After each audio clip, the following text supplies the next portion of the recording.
ನಮಸ್ತೆ ಸ್ನೇಹಿತರೆ, ಮತ್ತೊಂದು ವಿಡಿಯೋಗೆ ತಮ್ಮೆಲ್ಲರಿಗೂ ಆತ್ಮೀಯವಾದ ಸ್ವಾಗತವನ್ನು ಕೋರುತ್ತಾ, ಈ ಒಂದು ತರಗತಿ ಬಹಳ ವಿಶೇಷವಾಗಿರ್ತಕ್ಕಂಥ ತರಗತಿ. ಏಕೆ ಅಂತಂದರೆ ಈ ತರಗತಿಯಲ್ಲಿ ನಾವೇನು ನೋಡ್ತಾ ಇದ್ದೀವಿ ಅಂತಂದ್ರೆ ಶಿಕ್ಷಕರ ನೇಮಕಾತಿ 2026ರಲ್ಲಿ ನಿಮ್ಮ ದಾಖಲೆಗಳ ಸಮಗ್ರ ಸಿದ್ಧತಾ ಮಾರ್ಗದರ್ಶನ ನಾವು ಈ ಒಂದು ತರಗತಿಯಲ್ಲಿ ಡಿಸ್ಕಸ್ ಮಾಡ್ತಾ ಇದ್ದೀವಿ. ಸೊ ಯಾಕೆ ಈ ವಿಡಿಯೋನ ತಾವು ನೋಡಬೇಕು ಅಂತಂದ್ರೆ ಕೊನೆವರೆಗೂ ನೋಡಬೇಕು. ಯಾಕೆ ನೋಡಬೇಕು ಅಂತಂದ್ರೆ ಬಿಕಾಸ್ ಈ ಒಂದು ದಾಖಲೆಗಳು ನಿಮ್ಮಲ್ಲಿ ಇಲ್ಲದೆ ಹೋದರೆ ನೀವು ಅಪ್ಲಿಕೇಶನ್ ಹಾಕೋದಕ್ಕೆ ತೊಂದರೆಯನ್ನು ಅನುಭವಿಸ್ತೀರಿ. ಹಾಗಾಗಿ ಇವಾಗಲೇ ಮುಂಚಿತವಾಗಿ ಯಾವೆಲ್ಲ ದಾಖಲಾತಿಗಳು ಬೇಕು ಅಂತಕ್ಕಂಥದ್ರ ಬಗ್ಗೆ ಈ ಒಂದು ತರಗತಿಯಲ್ಲಿ ಸಂಪೂರ್ಣವಾಗಿರ್ತಕ್ಕಂಥ ವಿವರವನ್ನು ನೋಡ್ತಾ ಹೋಗೋಣ.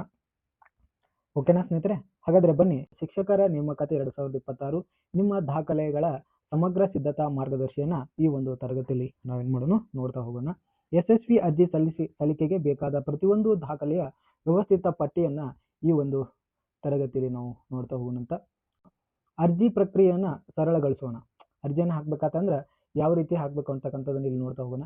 ಶಿಕ್ಷಕರ ನೇಮಕಾತಿಗಾಗಿ ದಾಖಲಾತಿಗಳನ್ನು ಒಟ್ಟುಗೂಡಿಸುವ ಗೊಂದಲವಾಗಿರಬಹುದು. ನಿಮ್ಮ ಸಿದ್ಧತೆಯನ್ನು ಸುಲಭಗೊಳಿಸಲು ನಾವು ಸಂಪೂರ್ಣ ಪಟ್ಟಿಯನ್ನು 4 ಹಂತಗಳನ್ನಾಗಿ ವಿಂಗಡಿಸಿದ್ದೀವಿ. ಎಷ್ಟು ಹಂತ ರೀ? 4 ಹಂತಗಳನ್ನಾಗಿ ವಿಭಾಗ ಮಾಡಿದ್ವಿ ನೋಡ್ರಿ. ಶೈಕ್ಷಣಿಕ ಅಡಿಪಾಯದ ಹಂತವನ್ನು ಮಾಡ್ಕೊಂಡಿದ್ವಿ. ನಂತರ ವೃತ್ತಿಪರ ಅರ್ಹತೆಗಳು, ನಂತರ 3ನೇ ಹಂತ ನೋಡ್ರಿ ವಿಶೇಷ ಮೀಸಲಾತಿಗಳು, 4ನೇ ಹಂತದೊಳಗೆ ಗುರುತಿನ ದೃಢೀಕರಣ. ಸೊ ಇಲ್ಲಿ ತಮಗೆ ಗೊತ್ತಿರಲೇಬೇಕು. ಯಾಕೆಂತಂದ್ರೆ ಶೈಕ್ಷಣಿಕ ಅಡಿಪಾಯ ಅಂತಂದ್ರೆ ತಾವು 1ರಿಂದ 10ನೇ ತರಗತಿವರೆಗೆ ಏನೆಲ್ಲ ಓದ್ತೀರಿ, PUC ವರೆಗೆ ಏನೆಲ್ಲ ಓದ್ತೀರಿ ಅವು ಬರುವಂಥದ್ದು. ಇನ್ನು ವೃತ್ತಿಪರತೆಗಳು ಅಂತಂದ್ರೆ ಈಗ D.Ed B.Ed ಆಗಿರ್ಬೋದು. ಇನ್ನು ವಿಶೇಷ ಮೀಸಲಾತಿಗಳು ನೋಡ್ರಿ HK ಇದ್ದವರಾಗಿರ್ಬೋದು, ನಂತರ ಫಿಸಿಕಲ್ ಹ್ಯಾಂಡಿಕ್ಯಾಪ್ಟ್ ಆಗಿರ್ಬೋದು. ಸೊ ಇವರೆಲ್ಲ ಕನ್ನಡ ಮಾಧ್ಯಮ, ಗ್ರಾಮೀಣ ಇವೆಲ್ಲ ಯಾವಾಗ ತೆಗೆಸ್ಕೋಬೇಕು, ಮತ್ತು ಏನೆಲ್ಲ ಮತ್ತೊಮ್ಮೆ ಇದು ಆದಾಯ ಮತ್ತು ಇನ್ಕಮ್ ಕಾಸ್ಟ್ ಬಗ್ಗೆ ಏನೆಲ್ಲ ತೊಂದರೆಗಳಿತ್ತು, ಮತ್ತು ಗುರುತಿನ ಚೀಟಿಯನ್ನು ಯಾವ್ದು ನೀವು ತೆಗೆದುಕೊಳ್ಬೇಕು ಅಂತಕ್ಕಂಥದ್ದನ್ನು ಈಗ ನೋಡ್ತಾ ಹೋಗೋಣ. ಸೊ 4 ಪಾರ್ಟಲ್ಲಿ ನಾವು ಮಾಡಿದ್ವಿ. ತಮಗೆ ಈ ಮೊದಲನೇ ಹಂತದೊಳಗೆ ಶೈಕ್ಷಣಿಕ ಅಡಿಪಾಯದ ಬಗ್ಗೆ ಹೇಳ್ಕೊಡ್ತೀನಿ, 2ನೇ ಹಂತದೊಳಗೆ ವೃತ್ತಿಪರ ಅರ್ಹತೆ ಬಗ್ಗೆ, 3ನೇ ಹಂತದೊಳಗೆ ವಿಶೇಷ ಮೀಸಲಾತಿಗಳ ಬಗ್ಗೆ, ಮತ್ತು 4ನೇ ಹಂತ ಈ ಗುರುತಿನ ದೃಢೀಕರಣದ ಬಗ್ಗೆ ನಾನು ಏನು ಮಾಡ್ತೀನಿ ವಿವರಿಸ್ತಾ ಹೋಗ್ತೀನಿ. ನೋಡಿ ಬನ್ನಿ ಸ್ನೇಹಿತರೆ, ಮೊದಲನೇ ಹಂತ ನೋಡಿ. ಮೊದಲನೇ ಹಂತದೊಳಗೆ ಏನೇನಿದೆ ನೋಡಿ. ಇವು ನಿಮ್ಮ ಶೈಕ್ಷಣಿಕ ಅರ್ಹತೆಗಳ ಸಾಬೀತುಪಡಿಸುವ ಮೂಲ ದಾಖಲಾತಿಗಳಾಗಿರ್ತಾವೆ. ಯಾವ್ರಿ? ಈ ಶೈಕ್ಷಣಿಕ ಅಡಿಪಾಯದೊಳಗೆ ನಿಮ್ಮ ಹೆಸರು, ಜನ್ಮ ದಿನಾಂಕ ಮತ್ತು ಇತರ ವಿವರಗಳ ಎಲ್ಲ ದಾಖಲಾತಿಗಳಲ್ಲಿ ಒಂದೇ ರೀತಿ ಇರುವುದನ್ನು ಖಚಿತಪಡಿಸ್ಕೊಳ್ಬೇಕು. ನೋಡಿ ಶೈಕ್ಷಣಿಕ ಅಡಿಪಾಯದೊಳಗೆ ಏನು ಸ್ಟಾರ್ಟಿಂಗ್ ಏನಿರುತ್ತೆ ನೋಡ್ರಿ, SSLC ಒಳಗೆ ನೋಡ್ರಿ, SSLC ಅಂಕಪಟ್ಟಿ ಏನಿದೆ ನೋಡ್ರಿ, ಅಲ್ಲಿ ಜನ್ಮ ದಿನಾಂಕ ಅಧಿಕೃತ ಪುರಾವೆಯಾಗಿ ಕಾರ್ಯನಿರ್ವಹಿಸ್ತದೆ. SSLC ಅಂಕಪಟ್ಟಿಯನ್ನು ಯಾಕೆ ನೋಡ್ತಾರ ಅಂತಂದ್ರೆ ಪ್ರತಿಯೊಂದಕ್ಕೂ SSLC ಅಂಕಪಟ್ಟಿನ ಯಾಕೆ ಹೇಳ್ತಾರೆ ಅಂದ್ರೆ SSLC ಮಾರ್ಕ್ಸ್ ಕಾರ್ಡನ್ನ ಏನು ಜಾಸ್ತಿ ಯೂಸ್ ಮಾಡ್ತಾರೆ ಅಂತಂದ್ರೆ ಅಲ್ಲಿ ನಿಮ್ಮ ಡೇಟ್ ಆಫ್ ಬರ್ತಿನ ಬಗ್ಗೆ ಪುರಾವೆಯಾಗಿ ಅದನ್ನ ಸ್ವೀಕರಿಸ್ತಾರೆ. ನಂತರ ಬರುವಂಥದ್ದು ನೋಡಿ PUC ಅಂಕಗಳು. ಇವು ನಿಮ್ಮ ಪದವಿ ಪೂರ್ವದ ಶಿಕ್ಷಣವನ್ನ ದೃಢೀಕರಣ ಮಾಡೋದಕ್ಕೋಸ್ಕರ ಈ PUC ಅಂಕಪಟ್ಟಿಯನ್ನ ತೆಗೆದುಕೊಂಡಿರ್ತಾರೆ. ನಂತರ ಬರುವಂಥದ್ದು ಪದವಿ ಅಂಕಪಟ್ಟಿ. ನೋಡಿ ಪದವಿ ಅಂಕಪಟ್ಟಿ ಒಳಗೆ ಎಲ್ಲಾ ವರ್ಷಗಳ ಅಥವಾ ಸೆಮಿಸ್ಟರ್ಗಳ ಅಂಕಪಟ್ಟಿ ಅಗತ್ಯ ಇರ್ತದೆ. ನೋಡಿ ಇಲ್ಲಿ ನೋಡಿ SSLC ಒಳಗೆ ಏನು ಭಾಳ ನೋಡ್ಬೇಕು, ಸ್ಪೆಲ್ಲಿಂಗ್ ಮಿಸ್ಟೇಕ್ ಯಾವುದೇ ಇರಬಾರ್ದು, ಎಲ್ಲ ಸೇಮ್ ಇರಬೇಕು. ಆಮೇಲೆ PUCದು, SSLCದು ಮತ್ತು ಡಿಗ್ರಿದು ಎಲ್ಲಾ ಥರದ್ದು ಸ್ಪೆಲ್ಲಿಂಗ ಸೇಮ್ ಇರ್ಬೇಕು. ಇನ್ನು ಪದವಿ ಒಳಗೆ ನೋಡ್ರಿ, ಯಾರು ಸೆಮಿಸ್ಟರ್ ವೈಸ್ ಮಾಡಿದಿರಿ ನಿಮಗೆ 6 ಸೆಮಿಸ್ಟರ್ ಇರ್ತಾವ. ಟೆಸ್ಟ್ ವೈಸ್ ಇದ್ರೆ 6 ಮಾರ್ಕ್ಸ್ ಕಾರ್ಡ್ ಇರ್ತಾವ. ನಿಮ್ಮ ಇಯರ್ ವೈಸ್ ಇದ್ರೆ ಅಲ್ಲಿ 3 ಮಾರ್ಕ್ಸ್ ಕಾರ್ಡ್ ಇರ್ತಾವ. ಇದ್ರ ಜೊತೆಗೆ +1 ಕಾನ್ವಿಕೇಶನ್ ಇರ್ತದೆ. ಇದ್ರದ್ದು +1 ಕಾನ್ವಿಕೇಶನ್ ಕಂಪಲ್ಸರಿಯಾಗಿ ಇರಲೇಬೇಕು. 3 ವರ್ಷ ಇದ್ರೆ 4 ಸರ್ಟಿಫಿಕೇಟ್ ಇರ್ತಾವ. ಅದೇ ರೀತಿ ಸೆಮಿಸ್ಟರ್ ವೈಸ್ ಇದ್ರೆ 7 ಸರ್ಟಿಫಿಕೇಟ್ ನಿಮ್ಮಲ್ಲಿ ಇರಬೇಕಾಗಿರುವಂಥದ್ದು. ಇನ್ನು ಸ್ನಾತಕೋತ್ತರ ಅಂಕಪಟ್ಟಿ ಅಂತ ಕೇಳ್ತಿದೆ, ಪೋಸ್ಟ್ ಗ್ರಾಜ್ಯುಯೇಟ್ ಮಾರ್ಕ್ಸ್ ಕಾರ್ಡ್. ಇದು ನೀವು ಅರ್ಜಿ ಸಲ್ಲಿಸುವಾಗ ಹುದ್ದೆಗಳಿಗೆ ಅನ್ವಯವಾಗಿದ್ರೆ ಮಾತ್ರ ನೀವು ಇದನ್ನು ಮಾಡ್ತೀರಿ. PG ಇತ್ತು ಅಂತಂದ್ರೆ ಅಲ್ಲಿ PG ನೋಡ್ರಿ, ಇಯರ್ ವೈಸ್ ಇತ್ತು ಅಂದ್ರೆ 2 ವರ್ಷ ಇರುತ್ತೆ, ಎರಡು ನಿಮ್ಮ ಮಾರ್ಕ್ಸ್ ಕಾರ್ಡ್ ಇರ್ತವೆ. ಅಲ್ಲಿ ಸೆಮಿಸ್ಟರ್ ವೈಸ್ ಇದ್ರೆ 4 ಮಾರ್ಕ್ಸ್ ಕಾರ್ಡ್ ಇರ್ತಾವ. ಇನ್ನು ಅದ್ರ ಜೊತೆ ಒಂದು ಕಾನ್ವಿಕೇಶನ್ ಇರುತ್ತೆ. ಇಲ್ಲಿ ಇಯರ್ ವೈಸ್ ಇದ್ರೆ 3 ಸರ್ಟಿಫಿಕೇಟ್ ಬೇಕಾಗ್ತದೆ. ಅದೇ ರೀತಿ ಸೆಮಿಸ್ಟರ್ ವೈಸ್ ಇದ್ರೆ 5 ಸರ್ಟಿಫಿಕೇಟ್ ಬೇಕಾಗಿರುವಂಥದ್ದು. ಓಕೆನಾ? ಇದು ತಮಗೆ ಕ್ಲಿಯರ್ ಆಯಿತು ಅಂತ ಭಾವಿಸ್ತೀನಿ. ಇನ್ನು ವೃತ್ತಿಪರ ಅರ್ಹತೆಗಳ ನೋಡೋಣ. ಹೌದ್ರಿ? ನೋಡ್ರಿ, ಶಿಕ್ಷಕ ಹುದ್ದೆಗೆ ನಿಮ್ಮ ಅರ್ಹತೆಗಳನ್ನ ನಿರ್ದಿಷ್ಟ ತರಬೇತಿ ಮತ್ತು ಪರೀಕ್ಷೆ ಪ್ರಮಾಣ ಪತ್ರ ಇವಾಗಿರುವಂಥದ್ದು ವೃತ್ತಿಪರ ಅರ್ಹತೆಗಳು. ನೋಡಿ ವೃತ್ತಿಪರ ಅರ್ಹತೆ ಒಳಗೆ ನೋಡ್ರಿ D.Ed ಅಂಕಪಟ್ಟಿ ಮಾರ್ಕ್ಸ್ ಕಾರ್ಡ್ ಇರ್ತದ್ರಿ. ಇದು ಪ್ರಾಥಮಿಕ ಶಾಲಾ ಶಿಕ್ಷಕರಾಗಬೇಕಂತಂದ್ರೆ ನೀವು D.Ed ಅಪ್ಲೈಯನ್ನ ಮಾಡಿರಬೇಕಾಗ್ತದೆ, ಡಿಪ್ಲೊಮಾ ಇನ್ ಎಜುಕೇಶನ್ ಬಗ್ಗೆ. ಇನ್ನು B.Ed ನೋಡ್ರಿ, B.Ed ಅಂತಂದ್ರೆ ಹೈಸ್ಕೂಲ್ ಶಿಕ್ಷಕರ ನೇಮಕಾತಿಗೆ B.Ed ಅವಶ್ಯಕತೆ ಇರ್ತದೆ, ಪ್ರೌಢಶಾಲಾ ಶಿಕ್ಷಕರಾಗಬೇಕಾಗಿತ್ತು ಅಂದ್ರೆ. ಇನ್ನು ಲಾಸ್ಟ್ ಇನ್ನೊಂದು ಬರುತ್ತೆ TET ಅಂತ ಬರುತ್ತೆ, ಟೀಚರ್ ಎಲಿಜಿಬಲ್ ಟೆಸ್ಟ್ ಸರ್ಟಿಫಿಕೇಟ್. ಇದು ಎಲ್ಲ ಅಭ್ಯರ್ಥಿಗಳಿಗೆ ಕಡ್ಡಾಯವಾಗಿ ಅರ್ಹತೆ ಹೊಂದಿರಬೇಕಾಗ್ತದೆ. ಇಲ್ಲಿ ತಾವು ಗಮನಿಸ್ಬೋದು, ಯಾರೆಲ್ಲ GPSTR ಬರಿತಾ ಇದ್ದೀರಿ ನಿಮಗೆ TET ಕಡ್ಡಾಯ ಇದೆ. ಇನ್ನು PSTR ಬರಿತಾ ಇದ್ದೀರಿ ನಿಮಗೂ TET ಕಡ್ಡಾಯ ಇದೆ. ಅದೇ ರೀತಿ HSTR ಯಾರು ಬರಿತಾ ಇದ್ದೀರಿ ನಿಮಗೆ TET ಕಡ್ಡಾಯ ಇರುವುದಿಲ್ಲ. ನೋಡಿ, GPSTR ಯಾರ್ಯಾರು ಅಪ್ಲೈ ಮಾಡ್ಬೋದು ಅಂತ ನೋಡೋದಾದ್ರೆ, GPSTR ಏನು ಮಾಡ್ಬೋದು, D.Ed ಪಾಸ್ ಆಗಿ ನಂತರ ಡಿಗ್ರಿ ಕಂಪ್ಲೀಟ್ ಆಗಿತ್ತು ಅಂತಂದ್ರೆ ನೀವು GPSTRಗೆ ಅಪ್ಲೈ ಮಾಡ್ಬೋದು. D.Ed ಕಂಪ್ಲೀಟ್ ಆಗಿ ಮತ್ತು ಇದ್ರ ಜೊತೆಗೆ ಸೆಕೆಂಡ್ ಪೇಪರ್ TET ಸೆಕೆಂಡ್ ಪೇಪರನ್ನು ಪಾಸ್ ಆಗಿರಬೇಕು. ಓಕೆನಾ, D.Ed ಅವ್ರಿಗೆ. ಇನ್ನು PSTR ಅಂತಂದ್ರೆ 1 to 5th ಹೇಳುವಂಥದ್ದು, 1 to 5th ಹೇಳುವಂಥದ್ದು ಪ್ರಾಥಮಿಕ ಶಾಲಾ ಶಿಕ್ಷಕರು. ಇಲ್ಲಿ D.Ed ಆಗಿರಬೇಕು ಸಾಕು. ಫಸ್ಟ್ ಪೇಪರ್ TET ಫಸ್ಟ್ ಪೇಪರನ್ನು ಪಾಸ್ ಆಗಿರೋರು ನೀವೇನು ಮಾಡ್ಬೋದು, ಅಪ್ಲೈ ಮಾಡ್ಬೋದು. ಇನ್ನು B.Ed ದವ್ರು ನೋಡ್ರಿ, B.Ed ದವರು ಇಲ್ಲಿ ಒಂದಕ್ಕೆ ಮಾತ್ರ ಅಪ್ಲೈ ಮಾಡ್ಬೋದು. ನೀವು GPSTRಗೆ ಮಾತ್ರ ಅಪ್ಲೈ ಮಾಡ್ಬೋದು. TETಯಲ್ಲಿ 2ನೇ ಪತ್ರಿಕೆ ಪಾಸ್ ಆಗಿದ್ರಿ ಅಂತಂದ್ರೆ ಇಲ್ಲಿ ನೀವು ಅಪ್ಲೈ ಮಾಡೋಕ್ಕೆ ಬರುತ್ತೆ. ಆದರೆ PSTRಗೆ ನಿಮಗೆ ಮಾಡೋದಕ್ಕೆ ಬರುವುದಿಲ್ಲ. ಓಕೆ, ನಂತರ TET ಸರ್ಟಿಫಿಕೇಟ್ ನೋಡಿ, ಇದು ಮೊದಲಿಗೆ ಸ್ಟಾರ್ಟ್ ಆದಾಗ 7 ವರ್ಷ ವ್ಯಾಲಿಡಿಟಿ ಇತ್ತು. ನಂತರ ಏನು ಮಾಡಿದ್ದಾರೆ, ಅದನ್ನು ಜೀವನ ಪರ್ಯಂತ ಮಾಡಿದ್ದಾರೆ. ಯಾರೆಲ್ಲ ಅಪ್ಡೇಟ್ ಮಾಡ್ಕೊಂಡಿಲ್ಲ ತಮಗೆ ವೆಬ್ಸೈಟಲ್ಲಿ ಹೋಗಿ ಅಪ್ಡೇಟ್ ಮಾಡ್ಕೊಡ್ರಿ, ಪ್ರಮಾಣ ಪತ್ರ ಬೇರೆ ಬರುವಂಥದ್ದು. ಇನ್ನು D.Ed ಎಷ್ಟು ವರ್ಷ ಇರುತ್ತೆ ಅಂದ್ರೆ, D.Ed ಅಂಕಪಟ್ಟಿ ನೋಡೋಣ. 1 ಸೆಕೆಂಡ್ ರೀ. ನೋಡಿ, D.Ed ಅಲ್ಲಿ ನೋಡಿ, D.Ed 2 ವರ್ಷ D.Ed ಇರ್ತದೆ. 2 ವರ್ಷ D.Ed ಅಲ್ಲಿ ಇಲ್ಲಿ ಇಯರ್ ವೈಸ್ ಇರುವಂಥದ್ದು. ಫಸ್ಟ್ ಇಯರ್ದು ಒಂದಿರುತ್ತೆ ರೀ, ಸೆಕೆಂಡ್ ಇಯರ್ದು ಒಂದಿರುತ್ತೆ, ಆಮೇಲೆ ಕಾನ್ವಿಕೇಶನ್. ಈ 3 ಸರ್ಟಿಫಿಕೇಟ್ ನಿಮ್ಮ ಹತ್ರ ಇರಬೇಕಾಗಿರುವಂಥದ್ದು. ಇನ್ನು B.Ed ನೋಡಿ, ಯಾರೆಲ್ಲ 1 ವರ್ಷ B.Ed ಮಾಡಿದಿರಿ ಸೆಮಿಸ್ಟರ್ ವೈಸ್ ಇತ್ತು ಅಂದ್ರೆ 2 ಬರ್ತವೆ. ಅದೇ ರೀತಿ 2 ವರ್ಷ B.Ed ಮಾಡಿದಿರಿ ಅಂತಂದ್ರೆ ನಿಮಗೆ 4 ಸೆಮಿಸ್ಟರ್ ಇರುವಂಥದ್ದು, 4 ಸೆಮಿಸ್ಟರ್ ಇರ್ತಾವ. ಸೊ ಇನ್ನು B.Ed ನೋಡಿ, B.Ed 1 ವರ್ಷ B.Ed ಮಾಡಿದವ್ರಿಗೆ ಸೆಮಿಸ್ಟರ್ ವೈಸ್ ಇತ್ತು ಅಂತಂದ್ರೆ 2 ಸರ್ಟಿಫಿಕೇಟ್ ಇರುತ್ತೆ, 2 ಮಾರ್ಕ್ಸ್ ಕಾರ್ಡ್ ಇರುತ್ತೆ. ಅದಂತರ ಕಾನ್ವಿಕೇಶನನ್ನು ತೆಗೆದುಕೊಳ್ಬೇಕಾಗಿರ್ತದೆ. 2 ವರ್ಷ B.Ed ಇತ್ತು ಅಂದ್ರೆ 4 ಮಾರ್ಕ್ಸ್ ಕಾರ್ಡ್ ಇರುತ್ತೆ, 1 ಕಾನ್ವಿಕೇಶನನ್ನು ನೀವು ಪಡೆದುಕೊಂಡಿರಬೇಕು. ಎಲ್ಲದರಲ್ಲಿ ಸೇಮ್ ಆಗಿ ನಿಮ್ಮದೇನಿರಬೇಕು ಅಂತಂದ್ರೆ ಸ್ಪೆಲ್ಲಿಂಗ್ ಕರೆಕ್ಟಾಗಿ ಇರಬೇಕು. ಇನ್ನು TET ಪ್ರಮಾಣ ಪತ್ರ ನೀವು ಏನು ಮಾಡ್ಬೋದು, ವೆಬ್ಸೈಟಲ್ಲಿ ಹೋಗಿ ಡೌನ್ಲೋಡ್ ಮಾಡ್ಕೋಬೇಕು. ಅದು ಕೂಡ ಸೇಮ್ ಆಗಿ ಇರೋದ್ರ ಬಗ್ಗೆ ನೀವು ಏನು ಮಾಡಬೇಕು, ಕ್ಲಾರಿಟಿ ತೊಗೊಂಡಿರಬೇಕು. ಸೊ ಇಲ್ಲಿ ವೃತ್ತಿಪರದೊಳಗೆ D.Ed B.Ed TET ತಮಗೆ ಕ್ಲಿಯರ್ ಆಯ್ತಾ? ಈಗ D.Ed ಯಾರಿಗೆ, GPSTR ಯಾರಿಗೆ, PSTR ಯಾರಿಗೆ ಮತ್ತು ಹೈಸ್ಕೂಲ್ ಟೀಚರ್ ಬೇರೆ. ಸೊ ಇಲ್ಲಿ ಬೇರೆ ಬೇರೆಯಾಗಿ ನಿಮ್ಗೆ ಏನಾಗ್ತವೆ, ಹುದ್ದೆಗಳಿರ್ತಾವ. ಓಕೆನಾ, ಇನ್ನು ಮುಂದುವರೆದು ನೋಡೋಣ, ಮೀಸಲಾತಿ ಬಗ್ಗೆ ನೋಡೋಣ. ನೋಡಿ, 3ನೇ ಹಂತ ನೋಡ್ರಿ, ವಿಶೇಷ ಮೀಸಲಾತಿ ಮತ್ತು ಪರಿಗಣನೆಗಳು ಅಂತ. ಮೀಸಲಾತಿ ಸೌಲಭ್ಯಗಳನ್ನು ಪಡೆಯಲು ಈ ಪ್ರಮಾಣ ಪತ್ರ ಅಗತ್ಯವಾಗಿರುತ್ತದೆ. ಇವುಗಳ ನಿಗದಿತ ನಮೂನೆಯಲ್ಲಿರಬೇಕು ಮತ್ತು ಮಾನ್ಯತೆಯ ಅವಧಿ ಒಳಗೆ ಇರಬೇಕಾಗ್ತದೆ. ಇನ್ನು ಆದಾಯ ಮತ್ತು ಜಾತಿ ಪ್ರಮಾಣ ಪತ್ರ ಅಂತ ಬರುತ್ತೆ. ಇದು ಸಂಬಂಧಪಟ್ಟ ಪ್ರಾಧಿಕಾರದಿಂದ ನೀವೇನು ಮಾಡಬೇಕಾಗುತ್ತೆ, ಪಡಿಬೇಕಾಗ್ತದೆ. ಈಗ 5 ವರ್ಷಕ್ಕೆ ಅಪ್ಡೇಟನ್ನು ಮಾಡ್ಕೋಬೇಕಾಗಿರ್ತದೆ. ಈಗ ನೋಡಿ, ಯಾರ್ದೆಲ್ಲ 5 ವರ್ಷ ಆಗಿ ಹೋಗಿರ್ತದೆ ನೀವು ಅಪ್ಲೈ ಮಾಡಿ ನೀವೇನು ಮಾಡ್ಬೇಕು ರೀ, ಹೊಸದಾಗಿ ತೊಗೊಬೇಕು. ಅಕಸ್ಮಾತ್ ನಿಮ್ಮದು ಇನ್ನೂ 1 ವರ್ಷ ಬಾಕಿ ಇತ್ತು ಅಂತಂದ್ರೆ, ಇನ್ನೊಂದು ವರ್ಷ 4 ವರ್ಷ ಆಗೈತೆ, ಇನ್ನೊಂದು ವರ್ಷಕ್ಕೆ ನಿಮ್ದು ಮುಗಿತೈತೆ ಅಂತಂದ್ರೆ ನೀವು ಅಪ್ಲೈ ಮಾಡೋಕ್ಕೆ ಬರೋದಿಲ್ಲ. 5 ವರ್ಷ ಆಗುವವರೆಗೆ ನೀವು ವೇಟ್ ಮಾಡಬೇಕಾಗುತ್ತೆ. ಇದು ನಿಮ್ಮ ಡೇಟ್ ಒಳಗಡೆ ಇದೆ ಇಲ್ಲ ಅಂತ ಒಂದ್ಸರಿ ಚೆಕ್ ಮಾಡ್ಕೊಳ್ಳಿ. ಇದನ್ನು ಅಪ್ಲಿಕೇಶನ್ ನೀವು ಹಾಕಿ ಇದು ಇನ್ಕಮ್ ಕಾಸ್ಟ್ ಬರಬೇಕು ಅಂತಂದ್ರೆ ಸಮಯವನ್ನು ಇದು ತೆಗೆದುಕೊಳ್ತದೆ. ಯಾವ್ದ್ರಿ, ಜಾತಿ ಮತ್ತು ಆದಾಯ ಪ್ರಮಾಣ ಪತ್ರ ಒಂದು 20-25 ದಿನ ಟೈಮ್ ತಗೋತಾರೆ. ಓಕೆನಾ, ಇನ್ನು ನಂತರ ಕನ್ನಡ ಮಾಧ್ಯಮ ವ್ಯಾಸಂಗ ಪ್ರಮಾಣ ಪತ್ರ ನೋಡಿ. ಸೊ ಕನ್ನಡ ಮಾಧ್ಯಮ ವ್ಯಾಸಂಗ ಪ್ರಮಾಣ ಪತ್ರ ಅಪ್ಲೈ ಮಾಡ್ಬೇಕಂತಂದ್ರೆ 1ರಿಂದ 10ನೇ ತರಗತಿವರೆಗೆ ಕನ್ನಡ ಮಾಧ್ಯಮದಲ್ಲಿ ಓದಿದ್ರೆ ಮಾತ್ರ ಇದನ್ನ ಕೊಡುವಂಥದ್ದು.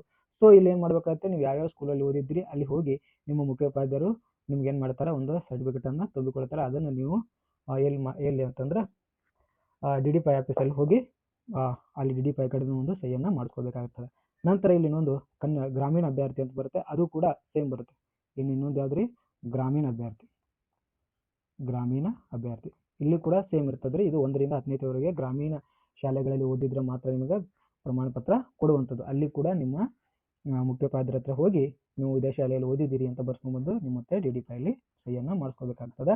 ಇದನ್ನು ಕೂಡ ನೀವು ಮಾಡಿಸಿಟ್ಕೊಂಡ್ರೆ ಮಾಡಿಸಿಟ್ಕೋಬೇಕಾಗ್ತದೆ. ಇನ್ನು HK ಪ್ರಮಾಣ ಪತ್ರ ಅಂತ ಬರುತ್ತೆ. ಇದು ಹೈದರಾಬಾದ್ ಕರ್ನಾಟಕದ ವಿದ್ಯಾರ್ಥಿಗಳಿಗೆ ಅಥವಾ ಕಲ್ಯಾಣ ಕರ್ನಾಟಕದ ವಿದ್ಯಾರ್ಥಿ 371J ಮೀಸಲಾತಿಗಾಗಿ ಯಾರೆಲ್ಲ ಅಪ್ಲೈ ಮಾಡ್ತಿದ್ರಿ ನೀವು ಇದನ್ನ ತಮಗೆ ಗೊತ್ತಿರುವಂಥದ್ದು ಅಪ್ಲೈ ಮಾಡಿದ್ರಿ ಅಂದ್ರೆ ಒಂದ್ಸಾರಿ ತಗೊಂಡ್ರೆ ಅದ್ರದ್ದು ಕೆಲಸ ಮುಗೀತು. ಅಲ್ಲಿ ಸ್ಪೆಲ್ಲಿಂಗ್ ಕರೆಕ್ಟ್ ಇದೆಯಲ್ಲ ಅಂತ ನೀವು ಚೆಕ್ ಮಾಡ್ಕೋಬೇಕಾಗುತ್ತೆ. ವಿಶೇಷ ಮೀಸಲಾತಿ ಇದ್ದವ್ರು ಯಾರು ನೋಡಿ, ಜಾತಿ ಆದಾಯ ಪ್ರಮಾಣ ಪತ್ರದ ಬಗ್ಗೆ ತಮಗೆ ಗ್ಯಾರಂಟಿ ಇರಲಿ. ಯಾಕಂದ್ರೆ ನೀವು 5 ವರ್ಷ ಆಗಿದ್ದು ನಿಮ್ಗೆ ಗೊತ್ತಿರಲ್ಲ, ನೀವು ತೆಗೆದು ನೋಡಿ ಇನ್ಕಮ್ ಕಾಸ್ಟ್ನಾಗ 5 ವರ್ಷ ಆಗೈತೆ ಇಲ್ಲ ಅಂತ ಹೇಳಿ. ಅದಕ್ಕಿಂತ ಮುಂಚೆ ಒಳಗಡೆ ನೀವು ಅಪ್ಲೈ ತಗೊಳಕ್ ಹೋದ್ರೆ ನಿಮಗೆ ಬರುವುದಿಲ್ಲ. ಓಕೆ, ಇನ್ನು ಕನ್ನಡ ಮಾಧ್ಯಮ ವಿದ್ಯಾರ್ಥಿ 1ರಿಂದ 10ನೇ ತರಗತಿವರೆಗೆ ಕನ್ನಡ ಮಾಧ್ಯಮದಲ್ಲಿ ಓದಿದ್ರೆ ಮಾತ್ರ ಬರುವಂಥದ್ದು. ಅದೇ ರೀತಿ ಗ್ರಾಮೀಣ 1ರಿಂದ 10ನೇ ತರಗತಿವರೆಗೆ ಗ್ರಾಮೀಣ ಪ್ರದೇಶದಲ್ಲಿ ಓದಿರ್ತಕ್ಕಂಥ ವಿದ್ಯಾರ್ಥಿಗಳಿಗೆ ಮಾತ್ರ ಇದು ಅನ್ವಯ ಆಗ್ತದೆ. ಇನ್ನು ಹೈದರಾಬಾದ್ ಕರ್ನಾಟಕ ಇರ್ತಕ್ಕಂಥ ವಿದ್ಯಾರ್ಥಿಗಳಿಗೆ ಹೈದರಾಬಾದ್ ಕರ್ನಾಟಕ ಬರುವಂಥದ್ದು. ಓಕೆ, ಆದ ನಂತರ ಇನ್ನು PH ಅಂತ ಬರುತ್ತೆ, ಫಿಸಿಕಲ್ ಹ್ಯಾಂಡಿಕ್ಯಾಪ್ಟ್. ಇದ್ರದ್ದು ಒಂದು ಸರ್ಟಿಫಿಕೇಟನ್ನು ನೀವು ತಗೋಬೇಕಾಗ್ತದೆ. ಮತ್ತು ಎಕ್ಸ್ ಆರ್ಮಿ ಬರುತ್ತೆ, ಅದ್ರ ಬಗ್ಗೆ ಅವ್ರಿಗೆಲ್ಲ ಗೊತ್ತಿರುವಂಥದ್ದು. ಓಕೆನಾ, ಇವೆಲ್ಲ ಮೀಸಲಾತಿ ಬರ್ತಾವೆ. ಇವು ಸರಿ ಅದಾವಿಲ್ಲ ಅಂತ ಒಂದ್ಸಾರಿ ಚೆಕ್ ಮಾಡ್ಕೊಳ್ಳಿ. ಇನ್ನು ವಿಶೇಷ ಮೀಸಲಾತಿ ಅಂತ ಬರುತ್ತೆ ನೋಡಿ. ವಿಶೇಷ ಮೀಸಲಾತಿ ಅಂತಂದ್ರೆ ನೋಡ್ರಿ, ಇದು ಇತರ ವಿಶೇಷ ವರ್ಗಗಳ ಅಡಿಯಲ್ಲಿ ಅರ್ಜಿ ಸಲ್ಲಿಸುವ ಅಭ್ಯರ್ಥಿಗಳಿಗೆ ಕೆಳಗಿನ ದಾಖಲಾತಿಯನ್ನು ಸಿದ್ಧಪಡಿಸಿಕೊಳ್ಳೋದು. PH ಪ್ರಮಾಣ ಪತ್ರ ಅಂದ್ರೆ ಫಿಸಿಕಲ್ ಹ್ಯಾಂಡಿಕ್ಯಾಪ್ಟ್ ಇರುವಂತಹ ಸರ್ಟಿಫಿಕೇಟು. ಇದು ನಿಗದಿತ ಪ್ರಮಾಣದ ಅಂಗವೈಕಲ್ಯವನ್ನು ದೃಢೀಕರಿಸುವ ವೈದ್ಯಕೀಯ ಮಂಡಳಿಯ ಪ್ರಮಾಣ ಪತ್ರ ಆಗಿರ್ತದೆ PH ಅಂತಕ್ಕಂಥದ್ದು. ಓಕೆನಾ. ನಂತರ ಮಾಜಿ ಸೈನಿಕ ಪ್ರಮಾಣ ಪತ್ರ, ಇವರು ಸಶಸ್ತ್ರ ಪಡೆಗಳಲ್ಲಿ ಸೇವೆ ಸಲ್ಲಿಸಿದ ಅಭ್ಯರ್ಥಿಗಳಿಗೆ ಮೀಸಲಾಗಿ ಇರುವಂಥದ್ದು. ಇದ್ರ ಪ್ರಮಾಣ ಪತ್ರ ಯಾರೆಲ್ಲ ಎಕ್ಸ್ ಆರ್ಮಿ ಇದ್ರಿ ಅವರಂತೂ ತಗೊಂಡಿರ್ತೀರಿ. ಇದ್ರ ಬಗ್ಗೆ ಮಾಹಿತಿ ಕೊಡ್ತಾ ಇದ್ದೀನಿ. ಓಕೆನಾ. ಇಷ್ಟೆಲ್ಲ ಸರ್ಟಿಫಿಕೇಟ್ ನಿಮ್ಮಲ್ಲಿ ಇರಬೇಕಾಗ್ತದೆ. ಇನ್ನು ಕೊನೆಯದಾಗಿ ನೋಡಿ, ID ಪ್ರೂಫ್ ಆಗಿ ಯಾವುದನ್ನು ಬಳಸಬೇಕು ಅಂತಂದ್ರೆ ನಿಮ್ಮ ಗುರುತಿನ ಚೀಟಿ, ಆಧಾರ್ ಕಾರ್ಡನ್ನು ನೀವು ಕಂಪಲ್ಸರಿಯಾಗಿ ಬಳಸಲೇಬೇಕು. ಯಾಕಂತಂದ್ರೆ ಪ್ರತಿಯೊಂದು ಅಪ್ಲಿಕೇಶನ್ ಅಲ್ಲಿ ಆಧಾರ್ ಕಾರ್ಡ್ ನಂಬರನ್ನು ಅಲ್ಲಿ ತಗೋತಾ ಇದ್ದಾರೆ. ನೀವು ಮೊನ್ನೆ ನೋಡಿರ್ಬೋದು, KE ಡಿಪಾರ್ಟ್ಮೆಂಟಲ್ಲಿ ವಿವಿಧ ಇಲಾಖೆಯಲ್ಲಿ ಏನು ಕಾಲ್ಫಾರ್ಮ್ ಆಗಿತ್ತಲ್ಲ, ಅಲ್ಲಿ ನಿಮ್ಗೆ ಆಧಾರ್ ಕಾರ್ಡನ್ನು ಅಟ್ಯಾಚ್ ಮಾಡಿ ತೊಗೊಂಡಿರುವಂಥದ್ದು. ಒಂದು ಸೈಡ್ ನಿಮ್ಮ ಆಧಾರ್ ಕಾರ್ಡ್ ಫೋಟೋ ಇರುತ್ತೆ, ಈ ಕಡೆ ಪ್ರಸ್ತುತ ನೀವು ಅಪ್ಲೋಡ್ ಮಾಡಿರ್ತಕ್ಕಂಥ ಫೋಟೋ ಇರ್ತದೆ. ಓಕೆನಾ. ನಿಮ್ಮ ಆಧಾರವನ್ನು ದೃಢೀಕರಿಸಲು ಅಧಿಕೃತ ಸರ್ಕಾರಿ ದಾಖಲೆ ಆಗುತ್ತೆ. ಸೊ ಇಲ್ಲೇನಾಗಿರ್ಬೇಕು, ಎಲ್ಲ ನಿಮ್ಮ ಶಾಲಾ ದಾಖಲಾತಿಗಳು ಮತ್ತು ಆಧಾರ್ ಕಾರ್ಡ್ದಲ್ಲಿ ಸೇಮ್ ಹೆಸರು ಇರಬೇಕು. ಇದ್ರ ಬಗ್ಗೆನೂ ಸ್ವಲ್ಪ ಗಮನ ಹರಿಸ್ರಿ. ಹೌದ್ರಿ. ನೋಡ್ರಿ, ಆಧಾರ್ ಕಾರ್ಡ್ ಇತ್ತೀಚಿನ ಪ್ರಮುಖ ಗುರುತಿನ ಚೀಟಿ ಆಗಿದೆ. ಇದರಲ್ಲಿರುವ ಹೆಸರು ಮತ್ತು ಜನ್ಮ ದಿನಾಂಕವು ನಿಮ್ಮ SSLC ಅಂಕಪಟ್ಟದಲ್ಲಿ ಇರುವಂತೆ ಇರಬೇಕು. ಅದ್ರ ಬಗ್ಗೆ ನೀವು ಒಂದ್ಸಾರಿ ಗಮನ ಹರಿಸ್ರಿ ಅಂತ ಹೇಳ್ತೇನೆ. ಇನ್ನು ನಿಮಗೆ ಇನ್ನೊಂದು ಸಲಹೆ ಏನು ಕೊಡೋದಾತಂದ್ರೆ, ನಿಮಗೆ ಪ್ರಮುಖವಾಗಿರ್ತಕ್ಕಂಥ ಸೂಚನೆ ನೋಡಿ, ಗಮನಿಸಿ. ಏನಂತಂದ್ರೆ, ಈ ಮೂಲ ಪಟ್ಟಿಯಲ್ಲಿ 10ನೇ ಸಂಖ್ಯೆ ದಾಖಲೆಗಳ ಉಲ್ಲೇಖವಾಗಿಲ್ಲ. ಇದು ಮೂಲ ದಾಖಲೆಗಳಲ್ಲಿ ಲೋಪವಾಗಿರಬಹುದು ಅಂತ ಇದೆ. ಓಕೆನಾ. ಇನ್ನೊಂದು, ಅಂತಿಮ ಅಧಿಕೃತ ಅಧಿಸೂಚನೆಗಳನ್ನು ಪರಿಶೀಲಿಸಿ. ನೋಡಿ, ಕರ್ನಾಟಕ ಸರ್ಕಾರದ ಶಿಕ್ಷಣ ಇಲಾಖೆ ಹೊರಡಿಸಿರುವ ಅಂತಿಮ ನೇಮಕಾತಿ ಅಧಿಸೂಚನೆಯನ್ನು ಯಾವಾಗಲೂ ನೋಡಿ. ಅಧಿಸೂಚನೆಯಲ್ಲಿ ತಿಳಿಸಲಾದ ದಾಖಲೆಗಳ ಪಟ್ಟಿಯಂತೆ ಅಂತಿಮವಾಗಿರ್ತದೆ. ಈಗ ನಾವೇನು ಹೇಳತ್ತೀವಲ್ಲ, ಇದು ಅಂತಿಮ ಅಲ್ಲ. ಯಾವಾಗ ನೋಟಿಫಿಕೇಶನ್ ಆಗುತ್ತಲ್ಲ, ಅಲ್ಲಿ ಯಾವ್ಯಾವ ಹೇಳ್ತಾರಲ್ಲ ನೋಡ್ರಿ, ಯಾವಾಗ ಹಿಂದಿಂದ ಬೇಕು ಅಥವಾ ಪ್ರೆಸೆಂಟ್ ಇರಬೇಕು ಅಂತ ಕೇಳ್ತಾರಲ್ಲ, ಅದ್ರ ಪ್ರಕಾರ ನೀವು ತೆಗೆಸ್ಕೋಬೇಕಾಗ್ತದೆ. ನೀವು ಈಗೇನು ಮಾಡ್ರಿ, ಇನ್ಕಮ್ ಕಾಸ್ಟ್ ತೆಗೆಸೋದಕ್ಕೆ ಸ್ವಲ್ಪ ಟೈಮ್ ತೊಗೊತೈತಿ. ಒಂದ್ಸಾರಿ ಇನ್ಕಮ್ ಕಾಸ್ಟ್ ತೆಗ್ಸಿರಿ ಅಂದ್ರೆ 5 ವರ್ಷ ಇರ್ತದೆ. ಹೌದ್ರಿ. ಇನ್ನು ಕೆಲವೊಬ್ಬರು ಮಹಿಳೆಯರದು ಇನ್ಕಮ್ ಕಾಸ್ಟ್ ಪ್ರಾಬ್ಲಮ್ ಇದೆ, ಅದು ಕೋರ್ಟಲ್ಲಿ ಇದೆ. ಅದು ಕೋರ್ಟಲ್ಲಿ ಡಿಸೈಡ್ ಆಗುವವರೆಗೆ ನಾವು ಅದ್ರ ಬಗ್ಗೆ ಮಾತಾಡಂಗಿಲ್ಲ. ಓಕೆನಾ. ಇನ್ನು ಮೂಲ ದಾಖಲಾತಿಗಳ ಬಗ್ಗೆ ಇಲ್ಲಿ ಒಂದು ಕೊಟ್ಟಿರುವಂಥದ್ದು, ಅವ್ರು ಏನು ಸರ್ಕಾರದವ್ರು ಕೊಡ್ತಾರಲ್ಲ ಅದೇ ಮಾಹಿತಿ ಇರುವಂಥದ್ದು ಅಂತ ಹೇಳ್ಕೊಟ್ಟಿದ್ದಾರೆ. ಓಕೆನಾ. ಇನ್ನು ಭಾಳ ಇಂಪಾರ್ಟೆಂಟ್ ಆಗಿರ್ತಕ್ಕಂಥದ್ದು, ನಿಮ್ಮ ಅಂತಿಮ ಪರಿಶೀಲನಾ ಪಟ್ಟಿ. ನೀವು ಏನು ಜಾಬಿಗೆ ಅಪ್ಲೈ ಮಾಡಿ ಎಕ್ಸಾಮ್ ಬರೆದು ಈಗ ಸೆಲೆಕ್ಟ್ ಆಗ್ತಿರಲ್ಲ, ಅಲ್ಲಿ ಏನು ಮಾಡಬೇಕಾಗುತ್ತೆ, ಅರ್ಜಿ ಸಲ್ಲಿಸುವ ಮೊದಲು ಈ ಎಲ್ಲ ದಾಖಲಾತಿಗಳು ನಿಮ್ಮ ಸಿದ್ಧವಾಗಿದೆ ಅಂತ ಹೇಳಿ ಖಚಿತಪಡಿಸ್ಕೋಬೇಕಾಗ್ತದೆ. ನೋಡಿ, ಶೈಕ್ಷಣಿಕ ವೃತ್ತಿಪರ ಇರತಕ್ಕಂಥದ್ದು SSLC ಅಂಕಪಟ್ಟಿ ನೋಡ್ಕೊಳ್ರಿ. ಅದರಲ್ಲಿ ನಿಮ್ಮ ಹೆಸರ, ಡೇಟ್ ಆಫ್ ಬರ್ತ್ ಕರೆಕ್ಟ್ ಆಗಿದೆಲ್ಲ ಚೆಕ್ ಮಾಡ್ಕೊಳ್ಳಿ. ನಂತರ PUC ಅಂಕಪಟ್ಟಿಯನ್ನು ನೋಡ್ಕೊಳ್ರಿ, ಅಲ್ಲಿ ಹೆಸರದು. ಇನ್ನು ಪದವಿ ಒಳಗೆ ನಿಮ್ಮದು ಕಾನ್ವಿಕೇಶನ್ ಇದೆ ಇಲ್ಲ ಅಂತ ಹೇಳಿ ಚೆಕ್ ಮಾಡ್ಕೊಳ್ಳಿ. ಆ ನಂತರ PG ಅಂಕಪಟ್ಟಿ ಕರೆಕ್ಟ್ ಇದೆಯಲ್ಲ ಅಂತ ಹೇಳಿ ಒಂದ್ಸಾರಿ ಚೆಕ್ ಮಾಡ್ಕೊಳ್ಳಿ. ನಂತರ D.Ed ಮತ್ತು B.Ed ಅಂಕಪಟ್ಟಿ ಬಗ್ಗೆ ಚೆಕ್ ಮಾಡ್ಕೊಳ್ಳಿ, ಕಾನ್ವಿಕೇಶನ್ ಇದೆಯಲ್ಲ ಅಂತ. TET ಪ್ರಮಾಣ ಪತ್ರ ನೋಡಿ, TET ಒಳಗೆ ನಿಮಗೆಲ್ಲ ಗೊಂದಲ ಇದೆಯಲ್ಲ, ಯಾವುದನ್ನ ಸರ್ಟಿಫಿಕೇಟನ್ನು ನಾವು ಅಪ್ಲೈ ಮಾಡ್ಕೋಬೇಕು ಅಂತ. ಯಾವುದರಲ್ಲಿ ಹೆಚ್ಚು ಅಂಕಗಳನ್ನು ಪಡೆದಿರ್ತೀರಲ್ಲ, ಅದನ್ನು ನೀವೇನು ಮಾಡಿರಿ, ಅಂಕಪಟ್ಟಿಯನ್ನು ಹಾಕ್ರಿ ಅಂತೇಳಿ ನಾನು ಹೇಳ್ತೀನಿ. ಇನ್ನು ನೋಡಿ ಸ್ನೇಹಿತರೆ, ಇಲ್ಲಿ ಮೀಸಲಾತಿ ಗುರುತುಗಳು ನೋಡಿ, ಇದು ಬಹಳ ಇಂಪಾರ್ಟೆಂಟು. ಆದಾಯ ಮತ್ತು ಜಾತಿ ಪ್ರಮಾಣ ಪತ್ರ, ಅದು ಡೇಟ್ ಬಗ್ಗೆ ಒಂದ್ಸರಿ ಚೆಕ್ ಮಾಡ್ಕೊಳ್ರಿ. ಕನ್ನಡ ಮಾಧ್ಯಮ ಪ್ರಮಾಣ ಪತ್ರ, ಗ್ರಾಮೀಣ ಮಾಧ್ಯಮ ಪ್ರಮಾಣ ಪತ್ರ, ಹೈದರಾಬಾದ್ ಕರ್ನಾಟಕ ಪ್ರಮಾಣ ಪತ್ರ ಇದೆ ನೋಡಿ. HP ಫಿಸಿಕಲ್ ಹ್ಯಾಂಡಿಕ್ಯಾಪ್ ಪ್ರಮಾಣ ಪತ್ರ, ಮಾಜಿ ಸೈನಿಕ ಪ್ರಮಾಣ ಪತ್ರ ಮತ್ತು ಆಧಾರ್ ಕಾರ್ಡ್, ಇವೆಲ್ಲ ನಿಮ್ಮ ಹತ್ರ ಇದ್ದಾವೆ. ಯಾರಿಗೆ ಮೀಸಲಾತಿ ಅನ್ವಯ ಇದೆ ಅವರವರು. ಕೆಲವೊಬ್ರು ನೋಡ್ರಿ, ಈಗ ಸಿಟಿಯಲ್ಲಿ ಕಲ್ತವ್ರಿಗೆ ಗ್ರಾಮೀಣ ಬರುವುದಿಲ್ಲ. ಅದೇ ರೀತಿ ಇಂಗ್ಲೀಷ್ ಮೀಡಿಯಂ ಕಲ್ತವ್ರಿಗೆ ಕನ್ನಡ ಮಾಧ್ಯಮ ಬರುವುದಿಲ್ಲ. ಓಕೆ, ಯಾರು ಎಕ್ಸ್ ಆರ್ಮಿ ಇರ್ತೀರ ಅವ್ರಿಗೆ ಮಾತ್ರ ಮಾಜಿ ಸೈನಿಕ ಬರ್ತದೆ. ಆಧಾರ್ ಕಾರ್ಡ್ ಎಲ್ಲರಿಗೂ ಇರ್ತದೆ. ಸೊ ಇದು ಎಲ್ಲರಿಗೂ ಕಂಪಲ್ಸರಿ ಆಗಿರುವಂಥದ್ದು. ಇದು ಎಲ್ಲರ ಹತ್ರ ಇರಲೇಬೇಕು. SSLC ಅಂಕಪಟ್ಟಿ ಇರಬೇಕ್ರಿ, ಇನ್ನು PUC ಇರಬೇಕ್ರಿ, ಇನ್ನು ಪದವಿ ಅಂಕಪಟ್ಟಿಗಳು ಇರಬೇಕು, ಇನ್ನು PG ಅಂಕಪಟ್ಟಿಗಳು ಅನ್ವಯಿಸಿದರೆ ಮಾತ್ರ. ಎಲ್ಲ D.Ed B.Ed ಅಂಕಪಟ್ಟಿ ಇರಬೇಕ್ರಿ, ಮತ್ತು TET ಪ್ರಮಾಣ ಪತ್ರ ನೋಡ್ರಿ. ಇದರಲ್ಲಿ ನಿಮ್ಮ ಹೆಸರು ಅದು ಕರೆಕ್ಟ್ ಐತಿಲ್ಲ ನೋಡ್ರಿ. ಇದು ನಾಳೆ ನೀವು ಡಾಕ್ಯುಮೆಂಟ್ ವೆರಿಫಿಕೇಶನ್ಗೆ ಹೋದಾಗ ಇಷ್ಟೆಲ್ಲ ದಾಖಲಾತಿಗಳು ಬೇಕಾಗ್ತಾವ. ಓಕೆನಾ ಸ್ನೇಹಿತರೆ. ಇನ್ನು ಕೊನೆಯದಾಗಿ ನಿಮಗೆ ಒಂದು ಶುಭ ಹಾರೈಸ್ತೀವಿ. ನಿಮ್ಮ ಯಶಸ್ವಿನ ಹಾದಿ ಸಿದ್ಧವಾಗಿದೆ. ಉತ್ತಮ ಸಿದ್ಧತೆ ಯಶಸ್ವಿನ ಮೊದಲ ಹೆಜ್ಜೆ. ಈ ಮಾರ್ಗದರ್ಶನ ನಿಮ್ಮ ಅರ್ಜಿ ಪ್ರಕ್ರಿಯೆಯನ್ನು ಸುಗಮಗೊಳಿಸಿ ನಿಮ್ಮ ಕನಸಿನ ಶಿಕ್ಷಕ ವೃತ್ತಿ ಗಮನ ಹರಿಸಲು ಸಹಾಯ ಮಾಡುತ್ತದೆ ಎಂದು ಭಾವಿಸುತ್ತೇವೆ. ನಿಮ್ಮ ನೇಮಕಾತಿ ಪ್ರಕ್ರಿಯೆಗೆ ಶುಭ ಹಾರೈಸುತ್ತೇವೆ. ಹಾರೈಕೆಗಳು ನಮ್ಮಿಂದ ಅಂತ ಹೇಳ್ತಾ, ಈ ತರಗತಿಯನ್ನು ಯಾರೆಲ್ಲ ನೋಡಿದ್ರಿ ನಿಮಗೆ ತುಂಬ ಹೃದಯದ ಧನ್ಯವಾದಗಳನ್ನು ಸಲ್ಲಿಸುತ್ತಾ, ಮತ್ತೆ ಇದ್ರ ಜೊತೆಗೆ ಏನಾದರೂ ಅಪ್ಡೇಟ್ ಇತ್ತು ಅಂತಂದರೆ ನಾನು ಮತ್ತೆ ನಿಮಗೆ ಅಪ್ಡೇಟನ್ನು ಕೊಡ್ತಾ ಹೋಗ್ತೀನಿ. ಸೊ ದಯವಿಟ್ಟು ವಿಡಿಯೋನ ಕೊನೆ ತನಕ ನೋಡಿ. ಇವತ್ತಿನ ಈ PDF ಮತ್ತು ಇವತ್ತು ಹೇಳ್ತಕ್ಕಂಥ ರೀತಿ ನಿಮಗೆ ಅನುಕೂಲ ಆಯಿತು ಅಂತ ಭಾವಿಸ್ತಿದ್ದೀನಿ. ಇನ್ನು ಇದೇ ರೀತಿಯಾಗಿರ್ತಕ್ಕಂಥ PDFಗಳು ಬರ್ತಾ ಹೋಗ್ತವೆ. ದಯವಿಟ್ಟು ನಮ್ಮ ವಿಡಿಯೋನ ನೋಡಿ ಅಂತ ತಮ್ಮಲ್ಲಿ ಒಂದು ರಿಕ್ವೆಸ್ಟ್ ಮಾಡ್ತಾ, ಯಾರೆಲ್ಲ ಹೊಸದಾಗಿದ್ದರೆ ನಮ್ಮ ಚಾನಲ್ ಸಬ್ಸ್ಕ್ರೈಬ್ ಮಾಡಿ ಅಂತ ಕೇಳುತ್ತಾ, ಯಾರಿಗೆ ಅವಶ್ಯಕತೆ ಇದೆ ಮಾಹಿತಿಯನ್ನು ಶೇರ್ ಮಾಡಿ ಅಂತ ಹೇಳ್ತಾ ಈ ತರಗತಿಯನ್ನು ಮುಗಿಸ್ತಾ ಇದ್ದೀನಿ. ನಮಸ್ಕಾರ.